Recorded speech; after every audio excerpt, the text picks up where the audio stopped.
ہم غمگین ہیں. وہ ایک شریف النفس انسان تھے، کردار کے بھلے تھے اور بے داغ بھی تھے. پارٹی کے ہمارے ایکس کنوینر بھی رہے ہیں ڈسٹرکٹ کے. ہم ان کے غم سے غمگین ہیں. ان کے مغفرت کو، ان سازش کرنے والوں کو حکومت گرفتار کرے.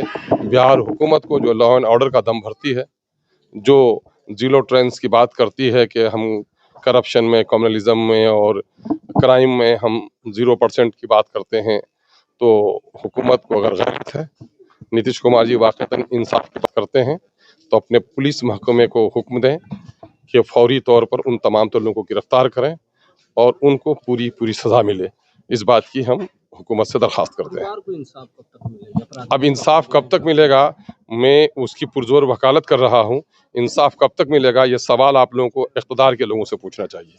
یہ علاقہ ہمارے آدرنیہ نیتا لالو پرساد جی کا علاقہ رہا ہے، اور سیوان کی سرزمین ایسی سرزمین جن کا تعلق راجندر بابو سے بھی رہا ہے، مظہر الحق صاحب سے بھی رہا ہے، ان کے قبضے میں ہے، لالو جی کے قریب کے لوگ ہیں. تو آپ ان باتوں کو نتیش کمار جی سے پوچھیے، اور ہم لوگ آواز اٹھا رہے ہیں. MIM نے تھوڑی بہت جو کچھ ان کی مدد کرنی تھی ہمارے رفیقوں نے کی ہے، اور اس لیے اس کے لیے میں تو یہ سمجھتا ہوں، اللہ سے دعا کرتا ہوں کہ اللہ اس کو شہادت کا درجہ دے. بیچارہ بے قصور مارا گیا ہے، اور اللہ اس کی مغفرت پر. سب سے بڑی ضرورت اس وقت ہے ہمارے اور آپ کے آنسو، ہمارا اور آپ کا بلکنا ان کو نہیں پہنچے گا. کیا پہنچے گا؟ ہماری دعائیں پہنچے گی. اس لیے ہم کو دعائیں کرنی ہے. جہاں تک سن رہی ہو، اللہ کے رسول کی محفل میں ایک عورت آئی اور وہ پردے میں سمٹی ہوئی تھی. ان کا شوہر مارا گیا تھا. لوگوں نے کہا آج بھی تم پردے میں سمٹی ہوئی ہو؟ اس نے کہا میں نے اپنا شوہر کھو دیا ہے، اپنی غیرت نہیں کھویا. کیا کہا؟ اپنے شوہر کو کھو دیا ہے، اپنی غیرت نہیں کھویا. اور پھر کیا ہوا؟ ایک عورت کا شوہر انتقال کر گیا.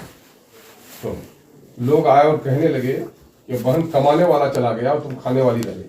آج تمہارے دل میں یہ بات آتی ہوگی، لوگ بھی کہتے ہوں گے کچھ لوگ، لیکن ایسا مت سوچو. غیرت مند مومنہ عورت تھی. کیا کہا اس نے؟ بہن ایسی بات مت بولو، رزق دینے والا اللہ ہے. شوہر ایک وسیلہ تھا، رازق اللہ ہے، اور اللہ حی قیوم ہے. اس لیے مومن اگر ہم ہیں تو ہم کو اس بات پر یقین ہونا چاہیے کہ میرے رزق کا مالک، میرے جان کا مالک سب کچھ خدا ہے، اور اللہ ان ظالموں کو سزا دے گا، اور تمہارے لیے اللہ غیب سے راستے بنا دے گا. تمہارے بچے یتیم ہو گئے ہیں، تم گھبراؤ مت. نبی یتیم تھے، ہے نا؟ اور نبی کو اللہ نے کوئی مقام عطا فرمایا. تم تو ماں ہو، حیات سے ہو، دادا ہیں، چچا ہیں، ہے نا؟ بہت سارے تو ایسے یتیم بچے ہیں جن کا کوئی بھی نہیں رہتا. اس لیے میری بہن صبر سے کام لو. اللہ تبارک تعالیٰ مرحوم کی مغفرت فرمائے. اور تمہارا صبر اس کو کرنا، تمہاری نماز پڑھ کے دعائیں مانگنا، تمہاری جو رقت ہے، دل میں جو درد ہے، وہ دعائیں میت کے درجات بلند ہوتے ہیں، ہے نا؟ تو درجات بلند ہوتے ہیں تو میت کی طرف سے سوال ہوتا فرشتوں سے، کیوں میرے درجات بلند ہوئے؟ کہا تمہارے اہل خانہ نے تمہاری جو نیکیاں کی ہیں، یہ تم کو اس کا صلہ مل رہا ہے. اللہ کے رسول نے فرمایا، اس کا مفہوم ہے کہ جب کسی عورت کے بچے کی جان لے لیتا ہے فرشتہ، اللہ تعالیٰ فرشتے سے پوچھتا ہے، فرشتہ یہ بتا کہ جب اس کے لخت جگر کی تو نے روح قبض کی، جب اس کے جسم سے جان نکالی، اس کی ماں کا حال کیا تھا؟ کہ اللہ اور اس کی ماں نے صبر کیا. تاکہ یاد رکھو اس خاتون کے لیے جس نے اس وقت اپنے غم میں صبر کیا، اس کے لیے جنت و صبر کا محل بنا. تو یہ شریعت ہے. اس لیے 3 دن سے غم نہیں، 4 مہینہ 10 دن عدت ہے شریعت کی حکمت کے ساتھ. یہ غم آپ کے لیے وہ 4 مہینہ 10 دن وہ نہیں ہے بناؤ سنگار سے بچنا ہے نا، باہر جانے سے بچنا ہے.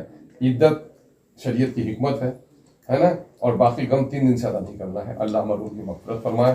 اور ہیں ہم لوگ آپ کے ساتھ. میں نے وعدہ کیا ہے یہاں آپ کے تینوں بچوں کو انٹرمیڈیٹ تک انگلش میڈیم کے اسکول میں، ہم لوگ کسی ایسے ویسے مدرسہ میں نہیں، انشاءاللہ اچھا انگلش میڈیم کے اسکول میں پڑھا دینے کی پوری کوشش کریں گے، اگر آپ لوگ تیار ہو جائیں، ہے نا. پہلی بار آپ کو جگہ ایڈمیشن کرا کے آنا پڑے گا، اور اس کے بعد آنے جانے تک کا خرچ بھی دیا جائے گا. اور آپ ذرا سا بھی مت گھبرائیں، اللہ آپ کا راستہ پیدا کرے گا. جہاں تک اس ظالم کے خلاف لڑائی لڑنے کی، انشاءاللہ ہم لوگ لڑیں گے.